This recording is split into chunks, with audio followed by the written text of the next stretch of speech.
voix pacifiques pour un avenir radieux, nouveau numéro. Bienvenue à toutes et à tous.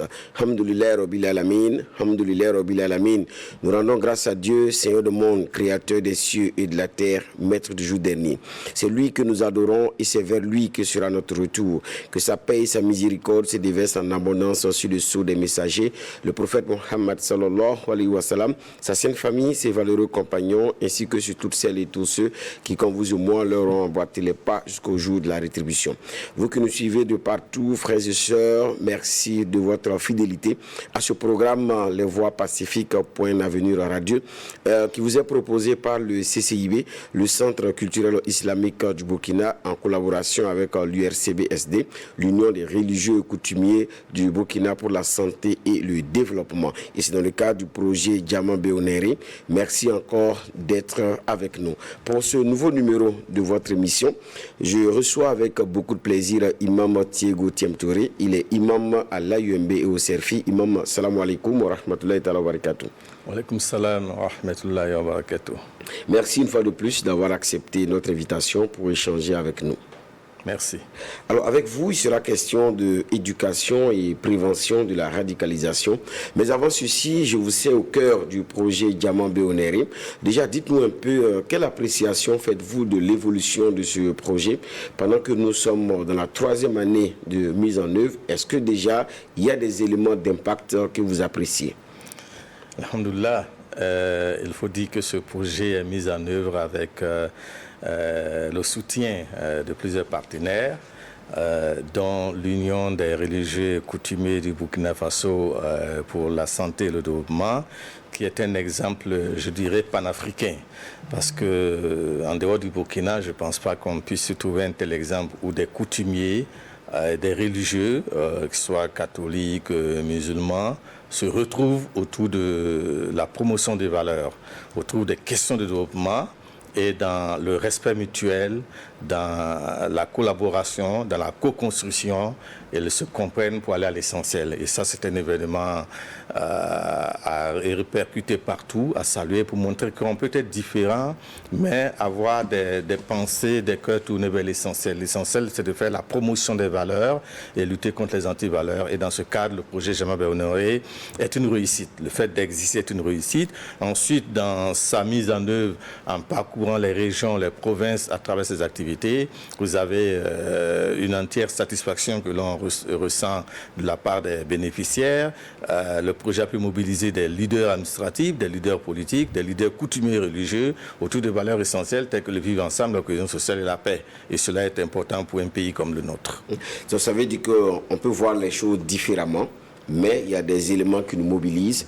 Il y a cette possibilité-là de regarder dans la même direction, histoire donc de rester accroché à l'essentiel. Tout à fait. L'humanité est une. Le Coran d'ailleurs nous dit que Dieu vous a créé à partir d'un mâle et d'une femelle, mais on a fait de vous des nations, des tribus, des peuples, des couleurs, des races, des quartiers, des provinces, pas pour pour lutter de manière féroce entre vous, mais pour que vous entreconnaissiez. Le Coran de l'État Arafou, pour que vous rencontriez, vous collaboriez, vous puissiez avoir des mécanismes de partenariat. C'est ça le but de l'humanité. Se doter d'une foi dans la verticalité, s'éduquer aux valeurs religieuses, pour apporter la miséricorde, la grâce à l'humanité. Donc on peut être différent dans les choix d'itinéraire spirituel, mais converger vers un objectif commun qu'est d'accomplir le bien au service de l'humanité. Et ça, le projet Diamant Béonéré en a fait son cheval de bataille, l'URCB également, et puis c'est du bonus pour le Burkina Faso. En tout cas, nous félicitons l'ensemble des acteurs qui permettent également au projet Diamant Béonéré de réussir à sa mise en œuvre effective sur le terrain. Merci pour votre implication pour un Burkina Faso de paix, de cohésion sociale et de vivre ensemble harmonieux. Alors, Imam, avec vous, nous parlons d'éducation et prévention de la radicalisation. Déjà, c'est quoi la radicalisation? Alors, si on veut avoir une définition selon l'islam, bien sûr, de la radicalisation, c'est le refus de la différence. Prétendre que seul on détient la vérité et que tout le monde est dans l'erreur. Ce qui est une erreur, évidemment, parce que le Coran nous dit qu'on a fait de vous ummatan wa satan, une communauté du juste milieu, donc qui n'est pas sur le bord, qui ne se radicalise pas, qui comprend les autres. Parce que la liberté d'opinion, la diversité des pensées est une richesse, c'est un don divin. Nous sommes différents. Évident, même dans une même famille, nous sommes différents. Les frères et sœurs sont différents dans beaucoup de choses. Hein? Donc, ça veut dire que le fait de penser que d'autres personnes peuvent avoir des vérités est une richesse divine. Donc, la vérité, elle est unique, elle vient de Dieu. Le reste, ce sont des parcelles de vérité que chacun détient. Donc, au nom de ces valeurs-là, nous mettions ensemble pour apporter une meilleure contribution à l'humanité. Donc, l'islam dit, on ne se radicalise pas sur la prétention que moi seul je détiens la vérité et que les autres sont dans l'erreur. On dit, je n'ai pas de vérité, l'autre n'a pas de vérité. Sur quels espaces nous pourrons nous retrouver en commun pour combattre pour ce qui est bon, ce qui est juste, pour le progrès de l'humanité. Et ça demande aussi de la douceur dans la manière de partager nos connaissances, dans la manière dont de s'exprimer, parce que quelque part, il est dit aussi que si le prophète, paix et bénédiction de Dieu sur lui, n'était pas doux envers les autres, c'est pas évident que les gens allaient embrasser l'islam. Tout à fait. Le verset dans le chapitre 3, justement, nous dit que si tu avais été dur à leur égard, ils ne t'auraient pas suivi, ils n'auraient pas compris le message. Donc, douceur, persuasion et sagesse. Le Coran parle de hikmah. Al-hikmah, c'est la sagesse. Tu peux détenir une vérité, mais la manière dont tu présentes cette vérité va permettre aux gens de t'approcher ou de venir à toi. Mais si tu présentes ton savoir, ta vérité avec beaucoup de mépris pour l'autre, beaucoup de dédain, beaucoup de manque d'égard, d'insulte à l'égard des autres, ils ne viendront pas à toi. Donc l'exemple des prophètes, c'est pour nous montrer que quand on va prêcher la parole de Dieu, ce sont des cœurs ou des âmes à sauver. Et Dieu nous dit d'appeler avec sagesse, avec persuasion, avec respect de l'autre. Il faut toujours avoir ce sentiment de respect de l'autre. Parce que même les créatures végétales et animales, l'islam dit de les respecter. Les créatures végétales et animales, on dit de les respecter parce que ce sont des créatures de Dieu. Et respecter la créature, c'est respecter le Créateur. Donc, on ne doit pas manquer de respect à une créature de Dieu, même si vous pensez que vous avez une vérité à lui communiquer. Donc, ça, c'est important. Donc, pour éviter justement la radicalisation, il faut se dire, ce que je sais, c'est ce que je sais, mais d'autres savent mieux que moi, d'autres savent plus que moi, et ils ont aussi une part de vérité. Donc, c'est dans la confrontation des arguments, des vérités parcellaires que l'on arrive à une vérité qui est une lumière qui profite à toute l'humanité. Et c'est ça qui est important en islam. Alors, quand on vous écoute, c'est très bien présenté. Et là, on a envie de se demander, mais qu'est-ce qui peut pousser quelqu'un à tomber dans la radicalisation? Alors, il peut y avoir plusieurs causes qui poussent surtout les jeunes vers la radicalisation. L'ignorance dans l'alphabétisme, c'est une maladie.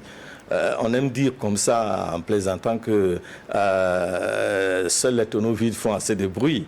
Si vous ne saviez pas, vous serez intolérant. Si tu ne sais pas le fondement, la finalité de ta religion, tu seras intolérant. Et tu es intolérant parce que tu ne sais pas.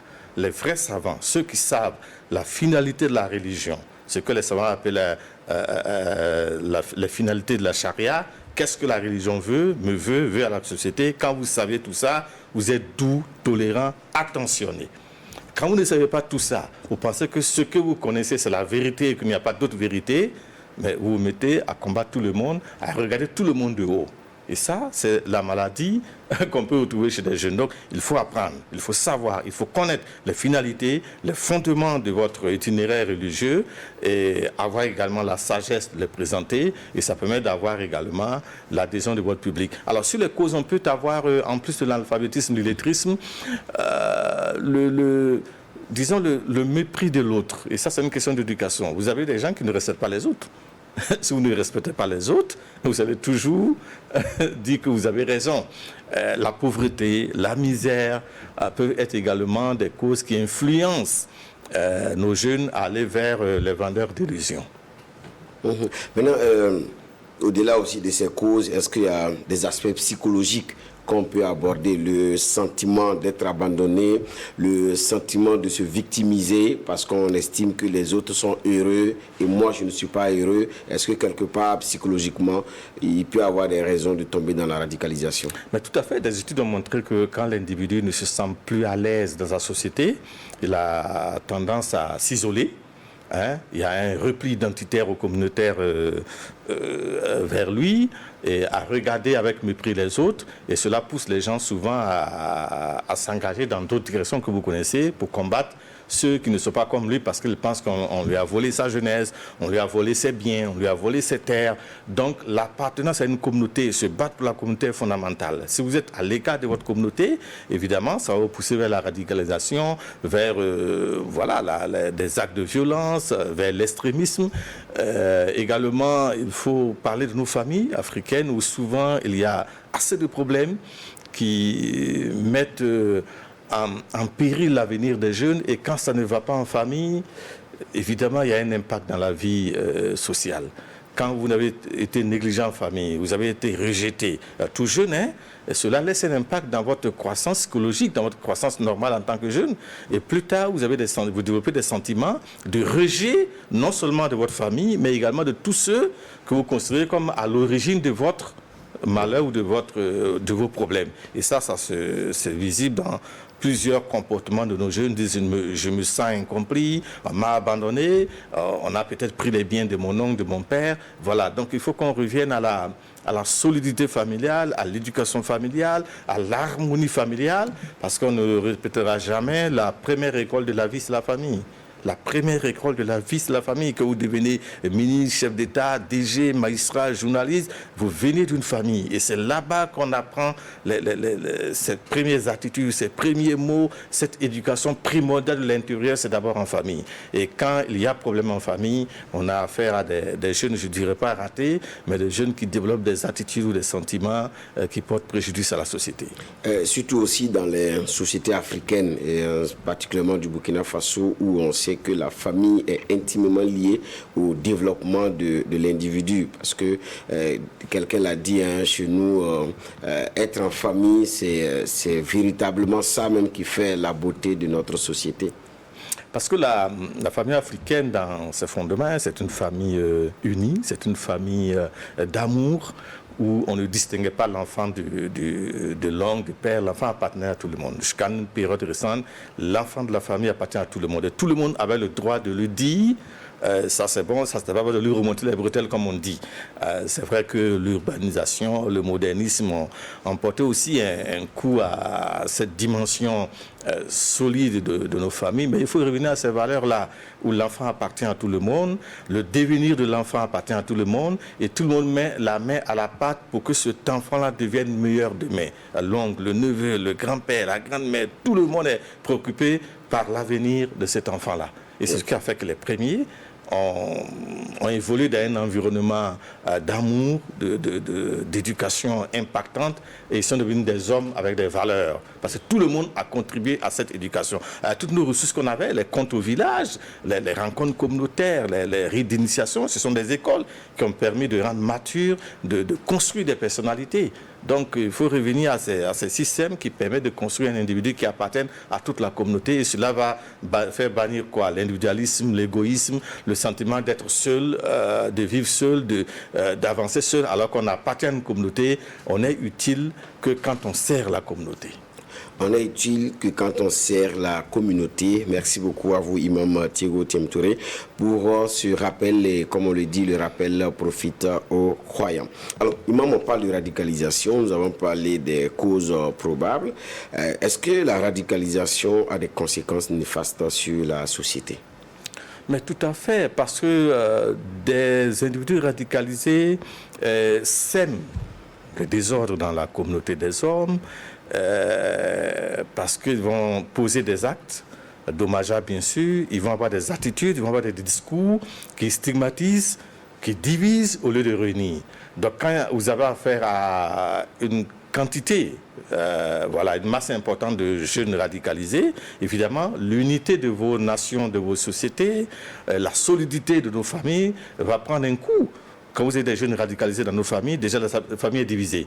Un petit groupe va être derrière, le jeune radicalisé, il a raison, et notre groupe majoritairement ne sera pas avec lui, et souvent ça met mal à l'aise la cohésion de nos familles, et même souvent du village. On a vu dans certains cas où des villages, il y a des conflits, parce que votre jeune radicalisé a dit des propos, a insulté, a eu des attitudes à l'égard peut-être d'une personne âgée ou même souvent des leaders religieux ou coutumiers. Donc, être radicalisé pour les jeunes, ça met mal à l'aise la cohésion sociale. Et ça met en retard aussi ce même jeune, parce que vous mettez à l'écart de la société. Vous êtes le seul à détenir la vérité. Vous prêchez pour vous seul. Les autres, entre guillemets, sont pas des religieux, sont des mécréants. Vous seul êtes l'ami de Dieu. Dans un tel environnement, vous n'êtes pas à l'aise. Être seul contre tous, ça devient difficile. Donc c'est important que il puisse avoir de la sagesse, la retenue. Même quand on pense détenir une vérité religieuse, il faut pouvoir la vivre intensément, parce que la religion à la base c'est de l'amour, c'est de l'affection, c'est aimer les autres. C'est pour ça que vous prêchez la parole. Si vous n'aimez pas les gens, vous ne les appelez pas vers Dieu. Donc on ne peut pas avoir de mépris pour quelqu'un et puis l'appeler vers Dieu. Donc quand nos jeunes vont avoir cet esprit-là, cette éducation, je pense qu'ils apporteront plus de bien à nos communautés qu'être radicalisés. Est-ce que la radicalisation aussi, dans ses conséquences, peut basculer vers la violence? Mais tout à fait, tout à fait. Autour de nous, on a vu ces cas. À partir du moment où vous estimez que c'est vous seul êtes dans la vérité et les autres sont dans l'erreur, vous pouvez être amené à prendre des raccourcis pour les ramener vers vous. Et avec la manipulation idéologique, parce que radicalisé, il y a toujours une manipulation idéologique dans ses lectures, dans ses rencontres, qui fait que lui seul, à partir du moment qu'il détient la vérité, il faut que les autres viennent à lui. Il n'y a plus de sagesse, il n'y a plus d'exhortation, il n'y a plus de hikma, il n'y a plus de retenue. Puisque la vérité, vous êtes dans l'erreur, il faut que vous veniez à la vérité. Et cela peut prendre la forme, une forme orale, une violence orale, mais il peut y avoir également des violences physiques. Et on a des cas où les gens deviennent des extrémistes et vont jusqu'à la prise d'armes. Et quand on arrive à ce stade, on met mal à l'aise le devenir de nos quartiers, de nos villages, de nos familles et partant même du pays. Et l'histoire récente de nos pays en Afrique de l'Ouest montre que des jeunes extrémistes, des jeunes radicalisés n'apportent rien de bon à nos communautés. Okay. Alors, Imam, à l'analyse de manifestations de la radicalisation et aussi les risques de basculement vers la violence et autres, est-ce que quand on regarde de façon simple, est-ce qu'on peut prévenir la radicalisation? Alhamdoulilah, l'islam, au-delà du culte pur, c'est un code de vie. C'est une civilisation, c'est une manière d'être avec Dieu et à travers la créature de Dieu.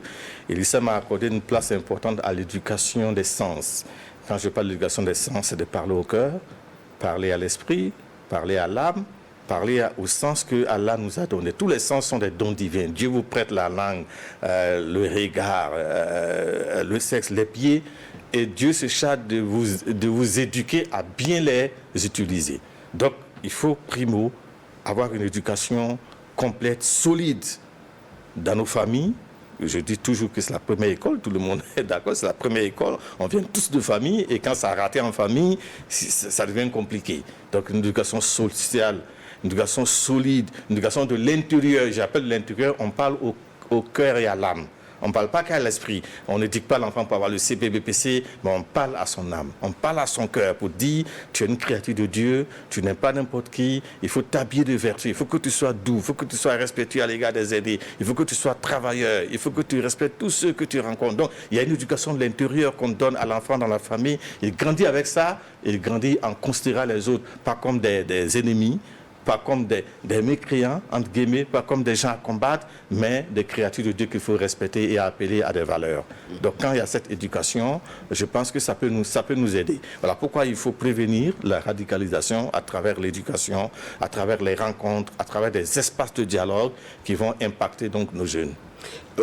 On parle d'éducation, mais j'ai en même temps envie de demander, mais comment on éduque? Comment on fait la promotion de l'éducation?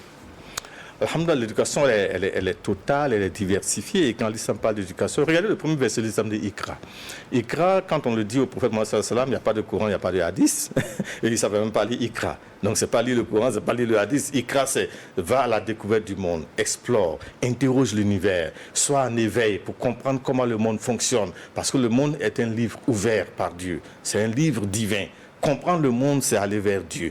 Donc, l'éducation musulmane va intégrer tout cela. Il faut avoir un esprit en éveil pour comprendre comment fonctionne le monde, comment vivent les gens. Regardez l'histoire des prophètes. Quand Dieu envoie des prophètes, Dieu les fait voyager. Les prophètes ne sont jamais statiques. Ils voyagent pour comprendre le monde, pour découvrir les us et coutumes, découvrir comment les gens se comportent avant de leur adresser un message. Donc c'est important. Dans cette éducation musulmane-là, on doit revenir à ces fondamentaux-là. C'est le cœur, c'est l'âme, c'est l'esprit, c'est l'ensemble des sens qui sont éduqués. C'est pour ça que dans le Coran, vous avez des versets qui s'adressent à tous les sens. Des versets s'adressent à notre cœur. Des versets s'adressent à nos yeux.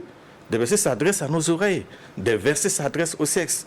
Des versets s'adressent à notre esprit. Parce que chaque organe, chaque sens a besoin d'être touché par l'éducation pour que ce sens-là apporte plus de bien que de mal. Une fois de plus, l'éducation musulmane ne vise pas à transformer les êtres humains en anges. Non, non. Dieu a créé les anges, les êtres humains, les génies et d'autres créatures inanimées. Et il a dit que l'être humain est la meilleure des créatures parce que doté de capacités à devenir meilleur. Vous êtes voleur aujourd'hui, grâce à l'éducation, vous abandonnez le vol. C'est pour ça que Dieu déteste personne. Dieu ne déteste personne. Dieu déteste le travail que tu fais. Si tu voles, tu arrêtes de voler, tu n'as pas un problème avec Dieu. Si tu es méchant, tu arrêtes ta méchanceté, tu n'as pas de problème avec Dieu. Donc c'est l'acte que tu poses que Dieu n'aime pas. Voilà pourquoi il faut éduquer à des valeurs pour que les gens quittent un point A, nous tous nous quittons d'un point A à un point B grâce à l'éducation de l'intérieur. Okay. Maintenant, grâce à l'éducation de l'intérieur, qui doit faire cette éducation? Est-ce que ce sont les parents, c'est la société, c'est les leaders religieux? Est-ce que dans cette quête d'une éducation de qualité de l'intérieur que nous recherchons là, est-ce qu'elle est possible à tous les niveaux? Alhamdoulilah, chacun a sa part de responsabilité, chacun a son travail, comme on le dit. On revient à la famille. La famille, c'est le père, c'est la mère. Voilà, c'est l'entourage familial, l'oncle, le grand-père. Avant, les gens dans nos villages, on sait le rôle que jouait l'oncle, la tante, le grand-père. La tante pouvait bien te battre, le père et la sœur, les gars, ne disent rien. Le grand-père pouvait te punir, personne ne parle.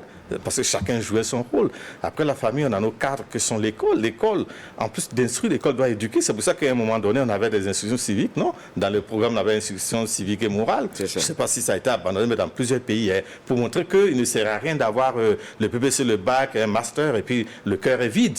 Voilà, donc c'était bon d'avoir cette dimension civique et morale, et de plus en plus, on parle de dimension patriotique. On a estimé que les jeunes, en plus d'avoir leur diplôme, il est bon qu'ils aient l'amour de leur patrie qui va impacter également leur cursus. C'est important. Donc l'école également va jouer son rôle, et la société aussi, à travers ce que j'appelle des espaces de transfert de vertus. Des espaces de transfert de vertus. Les colonies, les rencontres, les conférences, les voyages chez les jeunes. Les causeries éducatives. Mais j'insiste sur le voyage, parce que les prophètes ont voyagé. C'était un instrument divin d'éducation, le voyage. Quand vous prenez un jeune du Sahel qui va passer un mois à Bobo, il apprend des choses, il se nourrit. Vous prenez un jeune Kassena qui part en pays gourmandé, faire 1 mois ou 2 mois, il apprend des choses. C'est ça qu'il faut favoriser. La rencontre des cultures, des civilisations. Et vous allez apprendre à respecter les autres quand vous comprenez les cultures. Et c'est important qu'un pays comme le nôtre, qui a une soixantaine d'itinéraires culturels, de nationalités culturelles, de favoriser les échanges entre les jeunes. Parce que, j'insiste sur les jeunes parce que le présent, c'est les jeunes. L'avenir, c'est les jeunes. Qu'on soit en politique, qu'on soit en économie, qu'on soit en religion, le présent est bâti par les jeunes.